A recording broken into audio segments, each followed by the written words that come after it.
Welcome to the third day and final day of this 3-day event. Now, today it's about striking. Now, the last 2 days we've been looking at how to keep the posture and the structure when you're moving around, like the stance. And we were looking at different kinds of footwork, which is so important to be able, as we explained, about controlling distance and getting really good angles and delivering force and keeping balance and the ability to stabilize, all these important elements of footwork. Now, today we're going to add strikes on top of that. Now, we cannot cover all strikes, that would be impossible, but we're going to cover some of the most important elements of striking. So I'm really looking forward to sharing this with you today. Now let's look at it. The first thing in striking is that when you train, say, with your training partners, you have to get used to having a little bit of power transitions. This is something I haven't got. In my earlier days, there was 2 different ways we did it. First, when we were talking about striking, we hold back. But if you hold back, then you also hold back when you need to be able to strike. Now, for example, Sifu Wan Gam Leung from Hong Kong, Wan Gam Leung, the practical Wing Chun, he always hits besides the target and he hits through. But the thing is that if he suddenly moves the head a little to that side, I'm hitting him in the head. So to be able to generate force, you have to start by speeding down, and the other one has to cover. So you actually hit. Now, if I put my hand on him, I just showed I put it here and I want to deliver force. I'm going to do it slowly, but I'm going to get in my body and the sensation that force is being delivered. And the only thing you need to do is to manipulate with his core line or his central line. When you do that, that's fine. It doesn't have to be powerful. So when you put something in, a punch, or like if I do go in here and I do a palm strike, any kind of punching, even if he puts up his hands and I'm doing like a strike like that, it has to have some kind of influence on his body. So get used to at all times doing that with each other. Then you know when you hit, you know how it feels. You know how it feels when the power goes back into you. You can add slowly more power according to how much the opponent are willing to take. Or even if he's really well guarded with his arms, you can add the strikes accordingly. But of course, always be respectful with the people that you train with, but do not hold too much back. You will do it when it really counts. That will be bad. We call it specific adaptation to imposed demand. Our body will specifically adapt to what we do. So we need to be able to constantly looking at how we control force. Now, different lineages strikes in different ways. And I'm not talking about right and wrong. I'm talking about more or less ideal, depending on the situation. And right now we are looking at some of the Kung Fu styles, which is Hong Kong related, also the Wing Chun Lineage styles, but also some of the Kung Fu styles like for example, the which one would be the Gok Wei Jam, for example. Also these styles where they really have low elbow power. Now most Chinese, especially the Southern Chinese martial arts styles, they talk about this low elbow power, and we are talking about it. They say we refer to it as a frame, a body frame.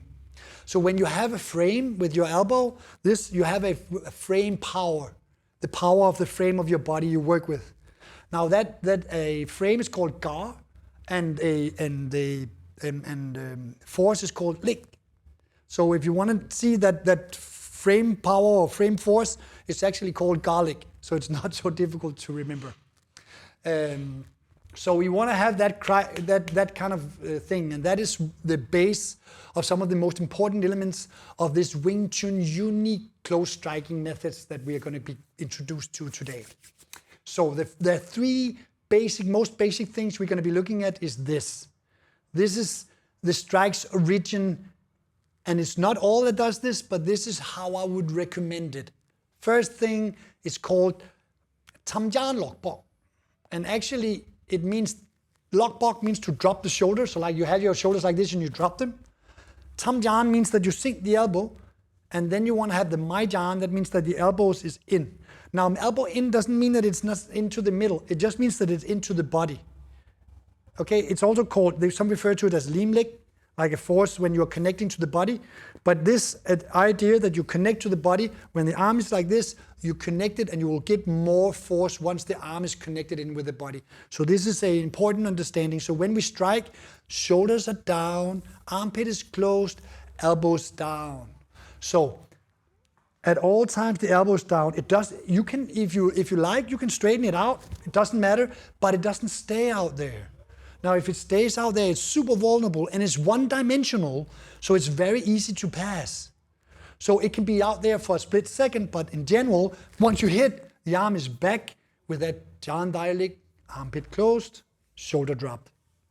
So that's the base of it. Now, we have to understand that skill-wise, first we look at precision. It has to be as precise as possible with everything that happens in the body.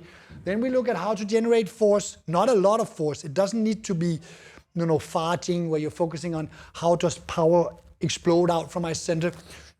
The kind of energy, it's not about that. It's not about tuning this short force, from this boom demonstrations where people are flying around. It's not about that. This is just demos. It's not so important. It's just to illustrate that you can generate a lot of force.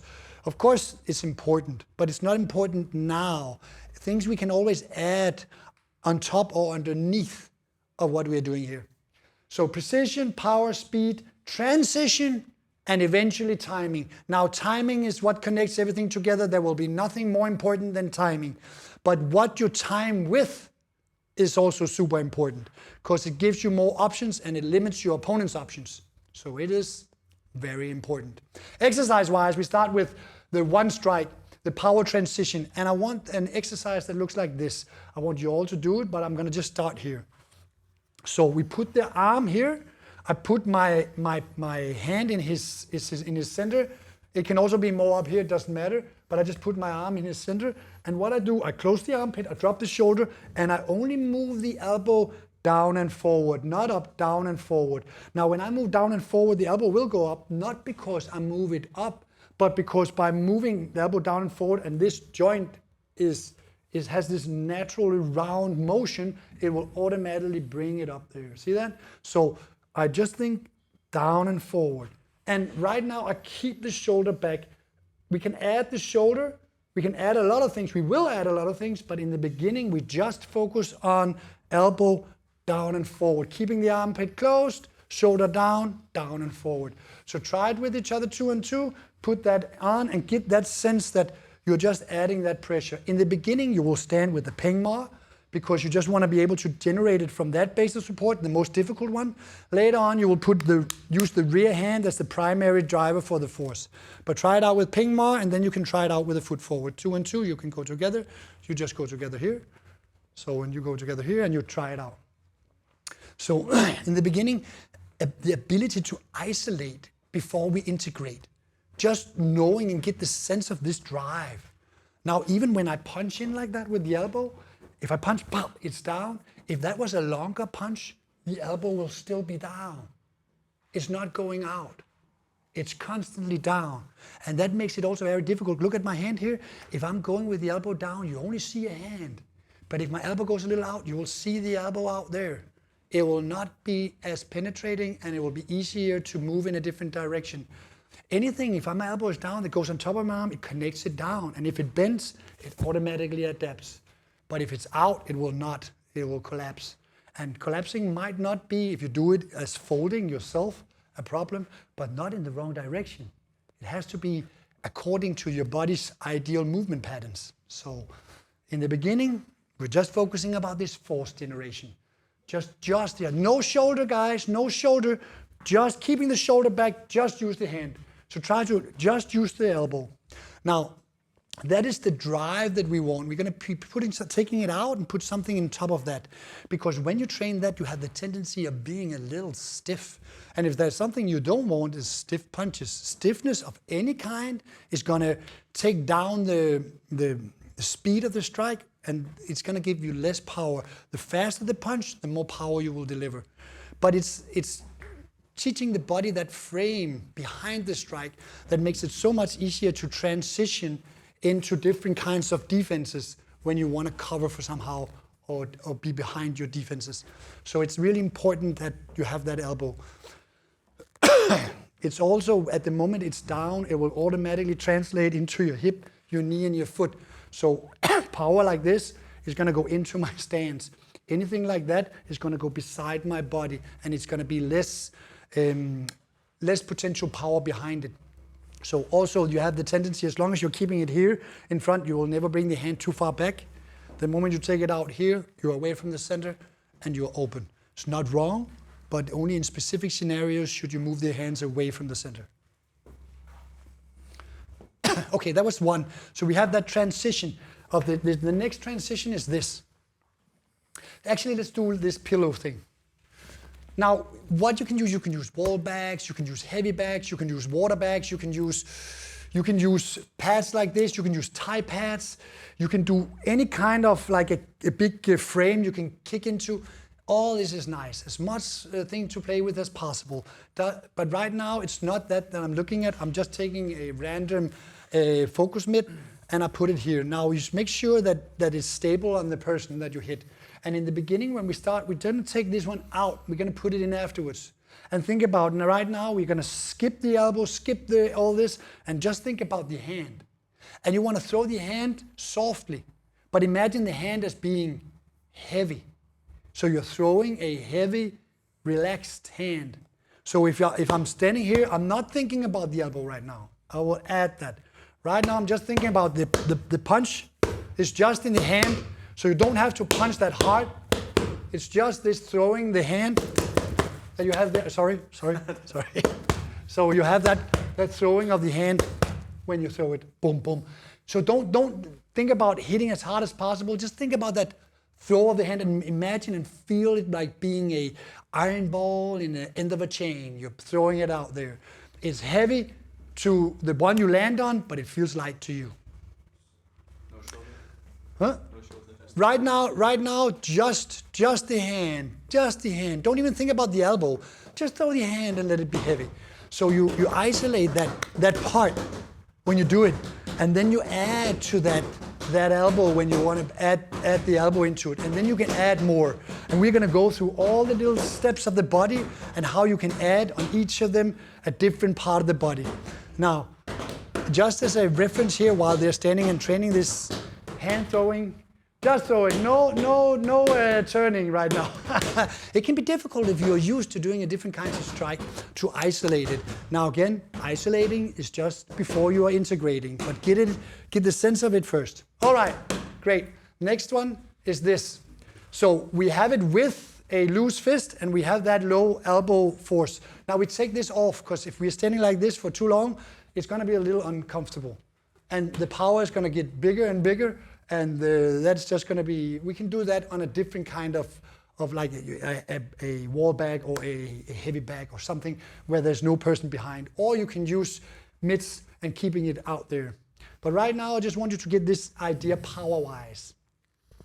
Yeah, let's start here, just to start with.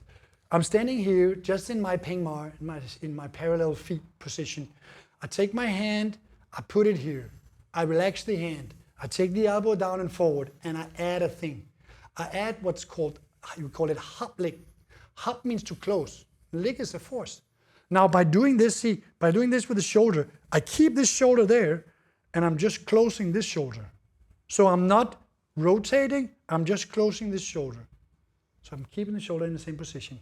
So I add this one, and the only thing I do is taking the shoulder, closing the body on the inside, having the closed armpit, elbow down, relaxed, and I push a little bit the elbow down and forward, and then I have the hop, not hard. Just get the sense of it, hop. So my body does this, a little bit of a hollowing in the chest of the movement. So it's just that hollowing to start with. Try it out a little bit with each other.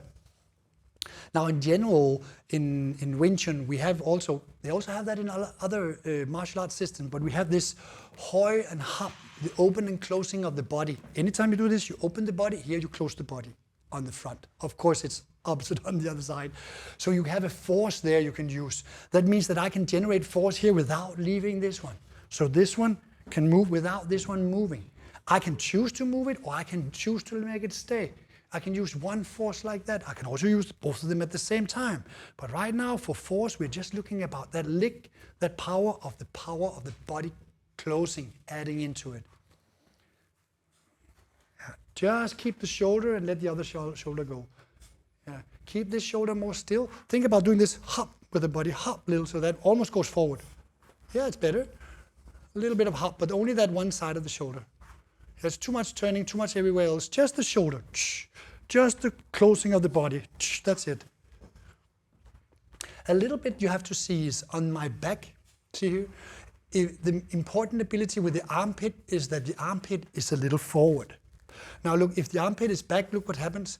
My shoulder blade pops out. See that? There's a shoulder blade popping out. Now if I take my armpits and I put them forward, this happens. So the shoulder blades are connected into my body. So instead of having them out, I'm having them in. Now at all times when you're striking and moving around, you want to have them connected in. It's actually a muscle called serratus anterior here that grabs onto the shoulder blade and brings it into the body. This muscle and this movement is referred to as actually the striking muscle, because it's a muscle that holds the shoulder blades in place when you do any kind of strike or any kind of throw. So it's a very important ability for stability in that upper chain related to your shoulder belt. Okay, next movement is we are going to for your sake, we're going to minimize and just include little things at the time. Now we're just going to use a next kind of force, and it's referred to as deep quad. It can be, you call it deep quad gong or deep quad leg. So power of closing the ribs. So you have a closing of the rib. So I have a closing of the body, but I also have a closing of the rib. Closing the rib. It's not a full rotation like a waist rotation. It's just a closing of the rib. So I put my hand just on him here, like softly, and I bring the elbow down and forward, and I do a little hop, and then I have a little bit of closing in the rib. So I have this little closing in the rib. Closing in the rib. Try it out, get the feeling of the closing in the rib. So this deep quad, whenever you are on something, if you have that closing, you're connecting in, you're connecting the rib, connecting in with the muscles that goes across and connect my upper and lower body as a unit. So they are connecting down. So it's just controlling that. It's a movement you in power Qigong, for example. You learn how to cultivate the power of that first very, very slowly and with your breath, and later on more explosively for different applications. Yeah, think about that. Yeah, so you lock it in. Less with the body. Yeah, that was a little better there, right? Yeah. Okay, great guys. We continue. The next is called Yiuling. Actually, just waist power. So the idea is that I keep my hips in the same position. I put my hand, I sink this one, I have this, but I have a rotation. Without rotating the hip, I rotate the upper body like this. So when you rotate, you have that U, and you sink, shoulder, armpit closed, U. So including in that, you have that rotation without rotating the hip, U. So it's if you imagine there was a triangle here, it's this rotation. It's not this rotation. Now we just isolate the Yiuling, the rotational force of the waist when we do it. So body stands still, and hand is on, hip stays, body rotates by rotating inside. Try it out. So if you want to move really quickly, you don't use the shoulders at all. You just throw the hands. It will put up the speed, but it will limit the force quite a lot. Now, a lot of times that's not necessary. You can add some of these powers depending on the situation, and timing-wise, it's not good just to have fast punches. Punches have to be the speed they need to enter depending on the situation and closing an angle and so on. So striking sometimes have to be like super fast, and then you can adjust accordingly using these different parts of your body either separately or as a unit to generate more force. The more you train them separately, then you start to connect it, and eventually you will have a lot of force in everything you do. You don't even think about these things, but isolate to integrate. That's it. Okay. One more.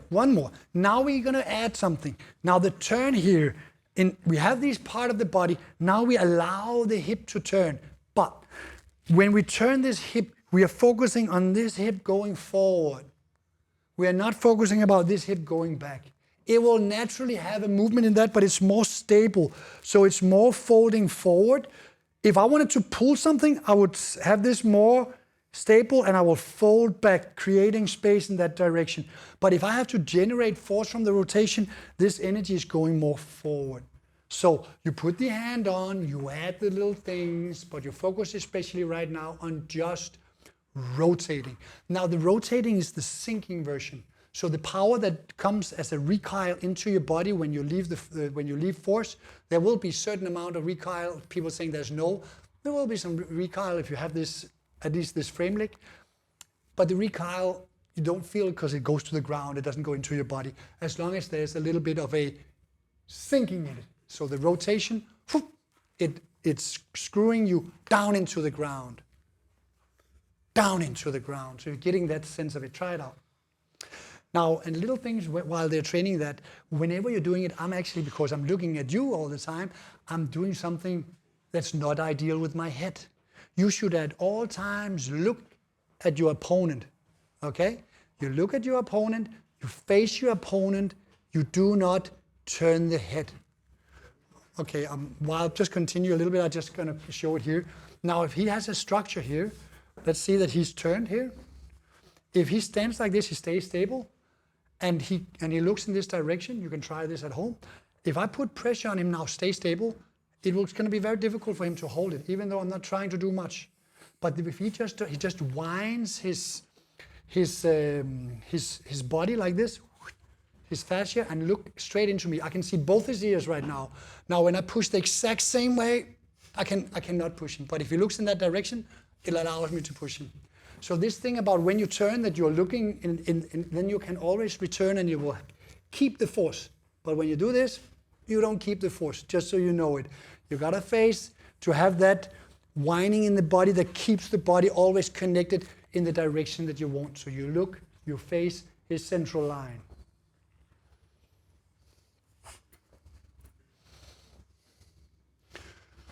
So hip, yes, okay. We go straight into the next thing because time is passing fast, and I want to just add as much value as I can while we're here. Now, the thing is, now you can move with this in different ways. You can either, when you rotate here, you can either step out through that leg, but you would only step out through that side if there was distance. If you are close by, you rather prefer to use this as the rear hand. So if you're doing this, by turning this one, you're allowing this leg forward by having the knee forward. So this idea about saying, okay, now I turn, but I turn and move forward. See, I'm standing here, I rotate, and I move my center of mass forward, and my knee is taking my foot in the direction I want to go. So you have the rotation. So you move with a rotation and a step. Try it out. Oh, I can just show it here. I do it softly. We put it here. And I turn the body, sink the elbow, turn the body, and move the leg into it. So turn, power goes down and forward, forward. So energy is in that way going into him. It should be so effortless that if I do it slowly, just stay relatively stable. You can even have 1 foot forward, 1 foot back. So like this. Now when I'm moving into this, I just think about rotating and sinking, and then you will automatically move him without using force. As long as you're sinking, because when you're sinking and you're putting this one in, power going back is going into the ground. If you're going up, power will go back into you. Okay, try it out where you have the step forward. Now this is the training where you then take that turn and connect it in with the footwork. That's so important in the beginning. I know it's very detailed, and you don't have to go through all this. It just really helps you with understanding how force is connected in your body. So, and you can use it in everything. Add that power source that will give you exactly that force you need. Now, you don't shoot birds with a cannon, not necessary. You shoot birds with a bird gun, right? So always use the force necessary for what you want to have done. That is the thing. It's not just about economy of motion, it's also economy of energy, right? And the less I give, the less he has to take. So I'm not giving more than necessary, just what is necessary. Just more turn, see? turn. So it's just a turn, and then the foot that goes in with the turn. Ja. So.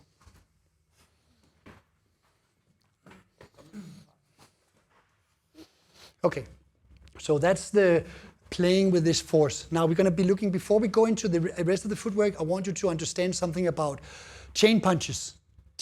Punches. Okay, guys, the chain punches can be done in many ways, but the ways that I prefer to do it is to apply something that is called shaking force. It sounds funny and it looks like this. You don't have to train it right now, I just show it. I actually really quickly rotate the body. Boom, boom, boom, boom. So, and then I add the strikes to it. So if it's a little like this, so it's just the shoulders, the hands, shake the body, punch, shake the body, punch. So you can cultivate getting, when you attack, you just rotate the force in. That is really important. You can, and remember, chain punches is a beginner exercise to chain the punches. But eventually it's not about the chaining of the punches, it's about chaining all the techniques together with the punches. So when you are striking, that you are moving at the same time according to that technique that you like to use. That is the basic idea. So the rotation is related to whatever you want to do with that force. Now, what we're going to be doing here, for this I'm going to be showing you something that I wish I had learned much earlier. So it's the understanding of the difference between traditional striking and that most also long and short distance striking. Now, maybe we do it with pads. Actually, it's not ideal pads, but we can use them. If you have others with you, you can use those instead. But if they're downstairs, it doesn't matter. Now look, in traditional striking, let's change the feet just for them. In traditional striking, if I do a go and I go do a jab, I will have two strikes with one step. The first one is related to the front leg, so it's this. It's related to that, and it should hit at the moment the foot lands, right? The other one is this one, and it comes with the second comes up, so we have a 1-2. See that? So you have a 1-2. You could also do Wing Chun punches like that, so you have a 1-2, 1-2. But it's about closing distance. That's why you lead with the front hand. Now, if you stand on close distance like this, here, the first punch is by the lift. The second punch is by the sink. And the third one is by the pull-in. So you have a 1, 2, 3. I'm going to do it slowly to start with. You start with the rear hand because you're that close. So you have a 1, 2, 3. See it again? You actually just lift the knee. Now, if you lift the foot, you have a tendency of bringing the body up like that. But if you lift the knee, your body naturally goes more forward. Here you go a little too much up. So that's why the importance of the foot. Another thing is if you lift the foot and he removes it, if you remove my foot, I very easily lose balance. But if you lift the knee, because it's not the foot is moved, but the knee is same in the same direction. Okay? Okay, so I'm gonna hit in this rhythm, says 1, 2, 3. See, the punch of the first one is with the lift off. 1, 2, 3. So the third hits with the pull up. So you have a 1, 2, 3. That's the punching. But instead of doing it with these mitts, let's just, you can try it out. Yeah, just try it out a little bit. So I will explain together with it. So that's a general drill that is so important. It is when you're standing here and you're doing it, that you, at the moment you lift off, you're already striking. See, when you're striking on distance and you want to close in like this, your feet are the ones that starts because you got to move in and hit at the time that you can reach. But when you are already that close, your hand is the one that moves first. You're so close, the first thing that goes is the hand, driving with the elbow, the rest of the body, the rotation, and then you have the lift off. So you have a 1, 2, 3. So the idea would be 1, 2, 3. So you have those 3 punches. Getting used to that in the beginning, finding that connection with it where they're combined, 1, 2, 3. That is the most important. Then you can always find a way, see if you can add force into it. Okay, guys, fine. just throw the mitts. It's just an illustration, right? Okay, next thing. Now we can do those three punches in a one step. Now we know about the 2 steps. Now when you take 2 steps, you won't have the same momentum in the second step because they're connected. So you're probably not gonna get 6 strikes, you're gonna get 5 strikes. So it looks like this. I'm gonna do it frontal, and then I can do it sideways so you can see it from both sides. So you have a 1, 2, 3, 4, 5. So this one hits with the last pull-up. Look at the feet. So you have a 1, 2, 3, 4, 5. So the last pull-up, this one hits. So try it out. Try it out. 2 punches. You don't need the mitts. Just do it in the air, the punches.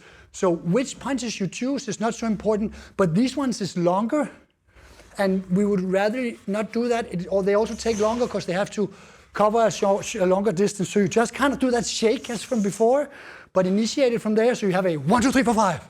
Oh, 2 punches, sorry. 1, 2, 3, 4, 5. Or the frontal, 1, 2, 3, 4, 5. So you have that to begin with, and you can also throw them out a little further.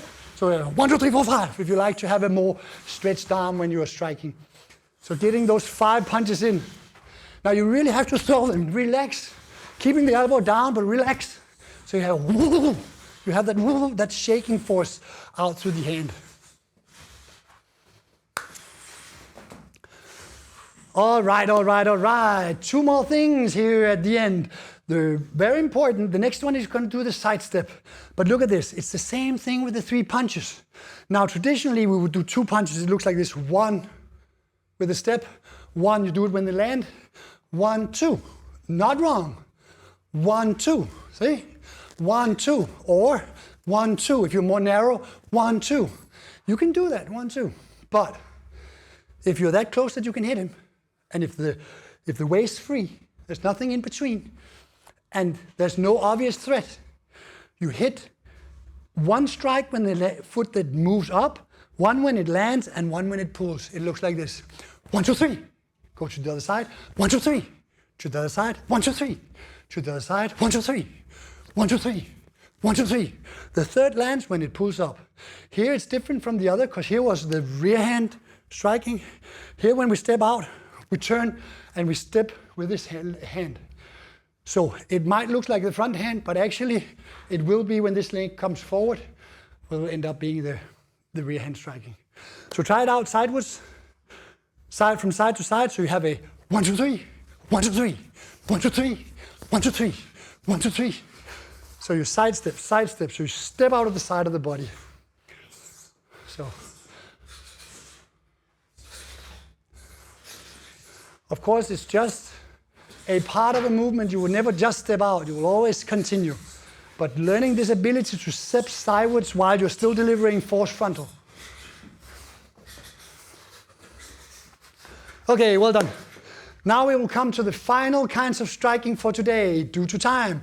So, and what we're going to be doing here, we're going to put the 5 strikes in, but it will be with this footwork. Like, look at this. I'm just going to go slow to explain it. We have a 1, 2, 3, 4, 5. See, the 5 was in. So footwork-wise, I step sideways out in an angle, and then I step in. I put the weight on the inside of the foot and step off. Now, when I do it, we have a 1, 2, 3, 4, 5. By the pull-in is the 5th. To the other side, 1, 2, 3, 4, 5. With the pull-in, you have that step in, try it out. So 1, 2, 3, 4, 5. So you're getting used to that. So really, they turn out 1, 2, 3, 4, 5. You don't have to do it that fast. Go to do it more slow, like 1, 2, 3, 4, 5. Or I'm standing here, I'm stepping a little out to that side, 1, 2, 3, 4, 5. I'm standing with that foot forward a little here, 1, 2, 3, 4, 5. And then you can always speed it up a little bit, 1, 2, 3, 4, 5. So you have more of like an explosive, so you throw them in like that. Think about the target. You have one point that you're going to. You might angle out, but you're going into a specific target. So if this was the target, if I would step in this direction, when I'm moving here, 1, 2, 3, 4, 5. So you are constantly in one point.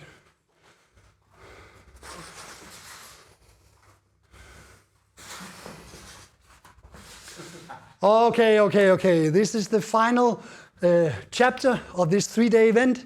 Now we went through a lot of striking and a lot of options and little details. I hope that you enjoyed it. Now at the end here, please, if you do me any favor, work on it. You can put your own ideas into it, but work on these ideas.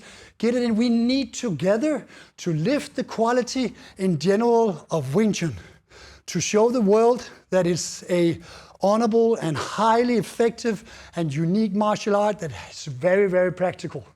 Now, if you want these details that we are going through here on this little just striking within the techniques of the forms and all the principles and ideas and concepts behind that whole thing, and how to teach it in each module. So how do I connect it with grappling? How do I connect it with timing? How do I connect it with sticking? Of course, all the bases with the footwork and the striking and everything.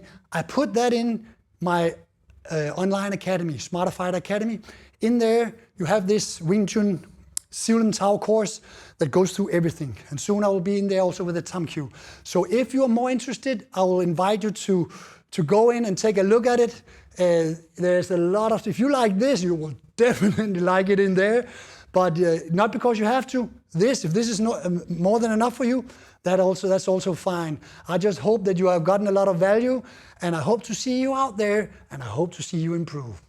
Thank you for watching.